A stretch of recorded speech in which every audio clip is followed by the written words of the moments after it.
عزیز طلبہ و طالبات، آج ہم FSC سال اول کا پہلا سبق اسوہ حسنہ صلی اللہ علیہ وسلم پڑھیں گے۔ اس لفظ کو پڑھنے میں بعض اوقات بچے غلطی کر جاتے ہیں اور اس کو اسوہ حسنہ پڑھتے ہیں۔ یہ لفظ حسنہ ہے، اسوہ حسنہ، اور اس کا مطلب ہوتا ہے بہترین نمونہ۔ اس سبق کو لکھا ہے سید سلیمان ندوی رحمۃ اللہ علیہ نے۔ سید سلیمان ندوی رحمۃ اللہ علیہ کی ایک کتاب ہے خطبات مدراس، جہاں سے یہ سبق لیا گیا۔ اگر آپ سے پوچھا جائے سبق کا ماخذ کیا ہے تو آپ جواب میں خطبات مدراس لکھیں گے۔ سید سلیمان ندوی نے اس سبق کا جو عنوان، جو ٹائٹل اسوہ حسنہ صلی اللہ علیہ وسلم رکھا ہے، وہ قرآن مجید کی ایک آیت سے انہوں نے انتخاب کیا۔ لقد کان لکم فی رسول اللہ اسوۃ حسنہ، البتہ تحقیق تمہارے لیے نبی کریم صلی اللہ علیہ وسلم کی زندگی میں بہترین نمونہ ہے۔ اب پہلے سبق کے مصنف کے بارے میں جان لیتے ہیں۔ سبق کے مصنف، جیسا کہ میں نے آپ کو بتایا، سید سلیمان ندوی رحمۃ اللہ علیہ ہیں۔ سید سلیمان ندوی رحمۃ اللہ علیہ 1884 میں پیدا ہوئے، 1953 میں آپ کی وفات ہوئی۔ صوبہ بہار کے گاؤں دیسنا میں پیدا ہوئے۔ ایک صوبہ بہار نام کا ہے، اس کو بھی بعض اوقات بچوں سے جب ریڈنگ کروائی جاتی ہے تو اس کو بہار پڑھتے ہیں۔ یہ صوبہ بہار ہے۔ اردو ادب کے نامور سیرت نگار، عالم، مورخ علامہ شبلی نعمانی رحمۃ اللہ علیہ کے شاگرد، چند قابل قدر کتابوں کے مصنف۔ ان کتابوں میں حیات شبلی، خطبات مدراس، دروس الادب وغیرہ کتابیں ہیں۔ ایک سوال کیا جاتا ہے پیپرز میں کسی بھی سبق کے بارے میں کہ اس کی صنف کیا ہے، چونکہ صنف مکالمہ نگاری ہے، صنف افسانہ نگاری ہے، صنف ڈرامہ نگاری ہے، صنف ناول نگاری ہے، تو اس کی صنف کیا ہے؟ اس اسوہ حسنہ صلی اللہ علیہ وسلم کی صنف ہے سیرت نگاری۔ اس کے بعد اسوہ حسنہ صلی اللہ علیہ وسلم سبق کا مرکزی خیال پڑھتے ہیں۔ حضور صلی اللہ علیہ وسلم کی حیات مبارکہ کسی بھی گروہ انسانی سے تعلق رکھنے والے انسان کے لیے بہترین نمونہ ہے۔ آپ جیسی کامل، عالمگیر اور جامع ہستی ہی رہنمائی کے فرائض سر انجام دے سکتی ہے۔ انسانیت کی کامیابی صرف آپ صلی اللہ علیہ وسلم کی اتباع میں ہے۔ اسوہ حسنہ صلی اللہ علیہ وسلم سبق کو پڑھتے ہیں۔ آپ بھی اپنی بکس اٹھا لیں اور توجہ سے سنیں۔ مشکل الفاظ کے معنی میں آپ کو ساتھ ساتھ بتاتا جاؤں گا، آپ نوٹ کرتے جائیں گے۔ اسوہ حسنہ صلی اللہ علیہ وسلم خدا کی محبت کا اہل اور اس کے پیار کا مستحق بننے کے لیے ہر مذہب نے ایک ہی تدبیر بتائی ہے۔ تدبیر کا مطلب ہوتا ہے طریقہ، اور وہ یہ ہے کہ اس مذہب کے شریعت قائم کرنے والے کو کہتے ہیں، اور طریقے کے بانی نے جو عمدہ نصیحتیں کی ہیں ان پر عمل کیا جائے۔ لیکن اسلام نے اس سے بہترین تدبیر اختیار کی ہے۔ اس نے اپنے پیغمبر صلی اللہ علیہ وسلم کا عملی مجسمہ سب کے سامنے رکھ دیا ہے۔ ہر مذہب نے جو تدبیر بتائی وہ یہ ہے کہ وہ نصیحت کر دیتا ہے، یہ کرو یہ نہ کرو، لیکن اسلام نے اس سے بہتر تدبیر اختیار کی۔ صرف یہ نہیں کہا کہ یہ کرو یہ نہ کرو، بلکہ ایک پریکٹیکل دے دیا جناب نبی کریم صلی اللہ علیہ وسلم کی شکل میں کہ آپ ان کی زندگی کو دیکھ کر اس کو فالو کر سکتے ہیں۔ اس لیے سید سلیمان ندوی کہتے ہیں پیغمبر علیہ السلام کا عملی مجسمہ، پریکٹیکل لائف سامنے رکھ دی، اور عملی مجسمے کی پیروی اور اتباع کو خدا کی محبت کا اہل اور اس کے پیار کا مستحق بننے کا ذریعہ بتایا ہے۔ عملی مجسمے کی پیروی اور اتباع کا مطلب ہوتا ہے پیروی کرنا، پیچھے پیچھے چلنا۔ دو لفظ عام طور پہ استعمال کیے جاتے ہیں، اطاعت اور اتباع۔ ان دونوں کے معنی میں فرق ہے۔ اطاعت کا مطلب ہوتا ہے حکم ماننا، جیسے اللہ کہتے ہیں اطیعوا اللہ و اطیعوا الرسول، اللہ اور اس کے رسول کی اطاعت کرو، یعنی جو کہا گیا اس کو مانو۔ جبکہ اتباع کا مطلب ہوتا ہے پیچھے پیچھے چلنا۔ آپ یوں سمجھ سکتے ہیں کہ ایک شخص آگے چلتا جا رہا ہو، آپ اس کے قدم پہ قدم رکھتے ہوئے جائیں تو یہ اتباع ہوگا۔ اس لیے کہا گیا کہ عملی مجسمے کی پیروی اور اتباع یعنی پیچھے پیچھے چلنا خدا کی محبت کا اہل اور اس کے پیار کا مستحق بننے کا ذریعہ بتایا ہے۔ چنانچہ اسلام میں دو چیزیں ہیں، کتاب اور سنت۔ ان پوائنٹس کو آپ ساتھ ہائی لائٹ بھی کر دیں تاکہ MCQs کی شکل میں آپ کے لیے آسان ہو جائے جب پوچھا جائے۔ کتاب سے مراد خدا کے احکام ہیں جو قرآن مجید کے ذریعے ہم تک پہنچے ہیں، اور سنت جس کے لغوی معنی راستے کے ہیں۔ سنت کا لغوی معنی راستے، انہوں نے لکھا راستہ، راستے کے ہیں یا راستہ، اس کا ایک معنی طریقہ بھی ہوتا ہے، اور وہ خود سید سلیمان ندوی کسی معنی میں کہیں جا کے بتائیں گے اس کا معنی طریقہ بھی ہے۔ وہ راستہ کہ جس پر پیغمبر اسلام صلی اللہ علیہ وسلم خدا کے احکام پر عمل کرتے ہوئے گزرے، یعنی آپ کا عملی نمونہ جس کی تصاویر احادیث میں بصورت الفاظ درج ہیں، یعنی حضور کی پریکٹیکل لائف کو خوبصورت الفاظ کی شکل میں لکھ دیا گیا۔ اگر آپ اس کو پڑھیں تو وہ الفاظ پڑھتے ہوئے وہ سارا کا سارا منظر نظر آتا ہے حضور کی زندگی کا۔ غرض یہ کہ ایک مسلمان کی کامیابی اور تکمیل روحانی کے لیے جو چیز ہے وہ سنت نبوی صلی اللہ علیہ وسلم ہے۔ اب سنت نبوی، اب یہاں پہ آپ معنی کر سکتے ہیں نبوی طریقہ، سنت نبوی صلی اللہ علیہ وسلم ہے۔ وہ تمام اشخاص جو کسی مذہب کے حلقہ اطاعت میں داخل ہوں۔ حلقہ اطاعت کا مطلب میں نے آپ کو بتایا فرما برداری، اور حلقہ کہتے ہیں دائرہ کو۔ حلقہ اطاعت کا معنی ہوگا دائرہ فرما برداری۔ اس کو لکھتے ہوئے آپ اس طرح لکھ سکتے ہیں، لکھنے میں اور پڑھنے میں تھوڑا سا فرق ہوگا، دائرہ فرما برداری، دائرہ فرما برداری، اس کو ہم پڑھیں گے دائرہ فرما برداری۔ وہ تمام اشخاص جو کسی مذہب کے حلقہ اطاعت میں داخل ہوں، یعنی دائرہ فرما برداری میں داخل ہوں۔ دائرہ فرما برداری کو سمجھنے کے لیے آپ دیکھ سکتے ہیں جیسے یہ ایک دائرہ ہے، جب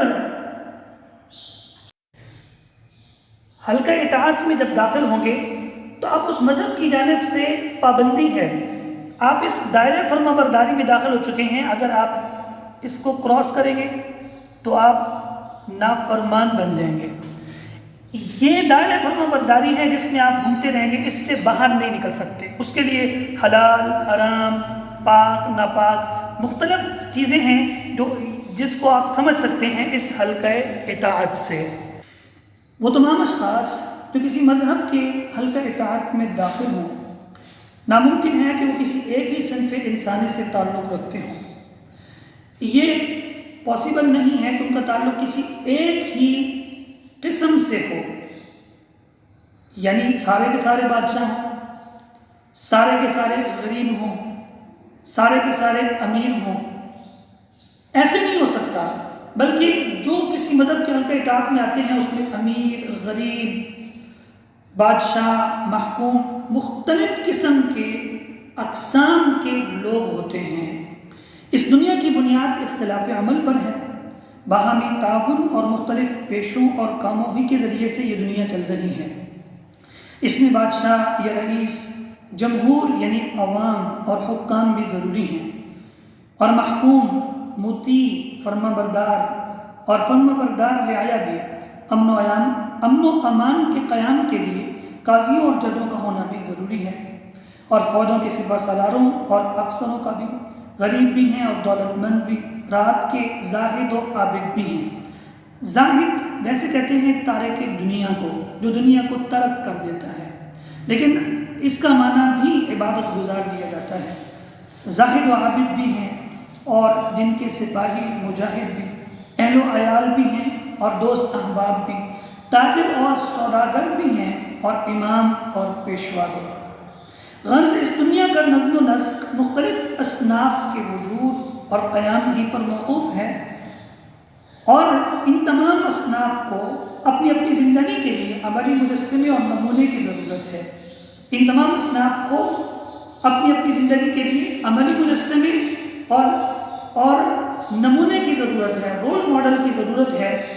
اسلام ان تمام انسانوں کو سنت نبوی صلی اللہ علیہ وسلم کے اتباع کی دعوت دیتا ہے، یعنی رول ماڈل کے طور پہ اسوہ حسنہ صلی اللہ علیہ وسلم کو پیش کرتا ہے کہ تم جس طبقے سے اور جس صنف انسانی سے تعلق رکھتے ہو، تمہارے سامنے حضور صلی اللہ علیہ وسلم کی پریکٹیکل لائف ہے، اس کو دیکھ کر تم اپنا آپ سنوار سکتے ہو۔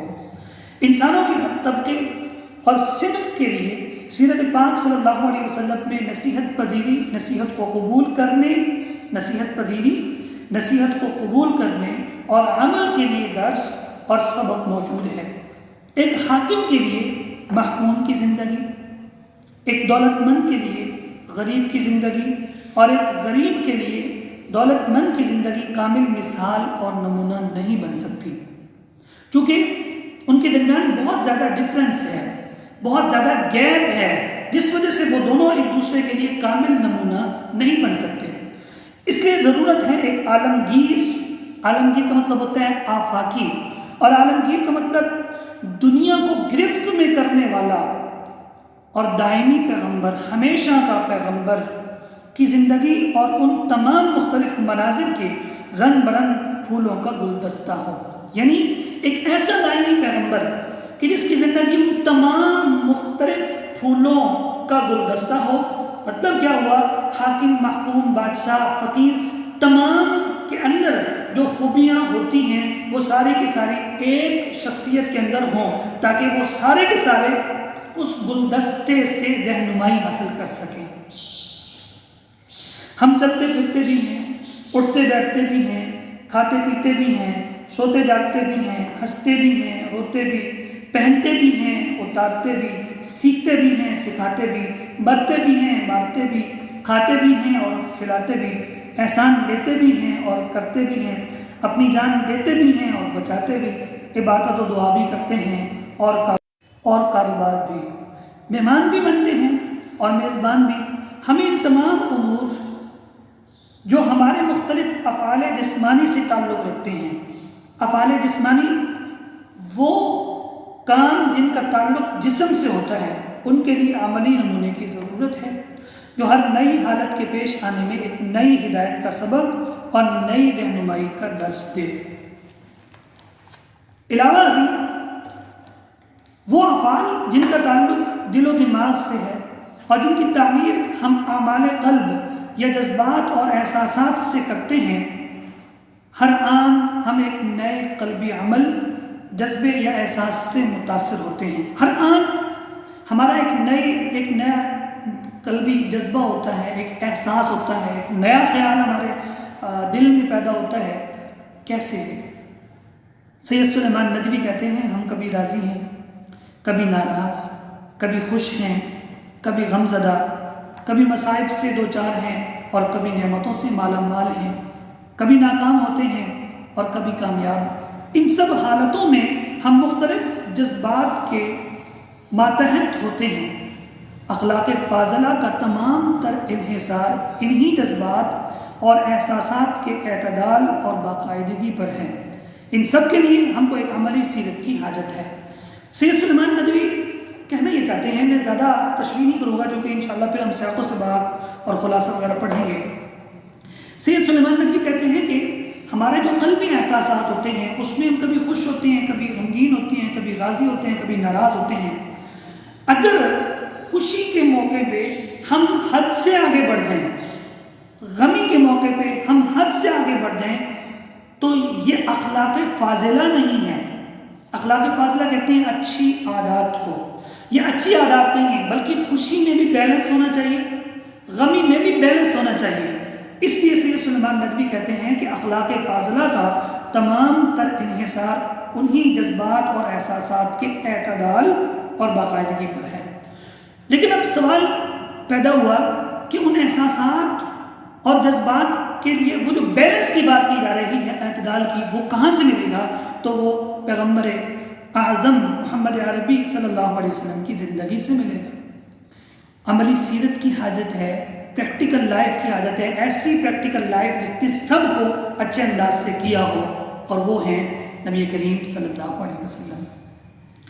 عزم و استقلال، شجاعت، صبر، شکر، توکل، رضا، تقدیر، مصیبتوں کی برداشت، قربانی، قناعت۔ قناعت کہتے ہیں جو مل جائے اس پہ راضی ہو جانا، یعنی ہر حال میں اللہ تعالیٰ کا شکر ادا کرنا۔ استغنا، بے نیازی، جود، سخاوت، تواضع، عاجزی، خاکساری، انکساری، مسکنت، مسکینی، نشیب و فراز، بلند و پست۔ اب نشیب و فراز کا مطلب ہوتا ہے بلندی اور پستی، اور آگے خود لکھ بھی دیا انہوں نے، بلند و پست۔ تمام اخلاقی پہلوؤں کے لیے جو مختلف انسانوں کو مختلف حالتوں میں یا ہر انسان کو مختلف صورتوں میں پیش آتے ہیں، ہمیں عملی ہدایت اور مثال کی ضرورت ہے جو صرف پیغمبر اسلام صلی اللہ علیہ وسلم کی سوانح میں مل سکتی ہے۔ سوانح کا مطلب ہوتا ہے حالات زندگی، آپ صلی اللہ علیہ وسلم کی حالات زندگی میں مل سکتی ہے۔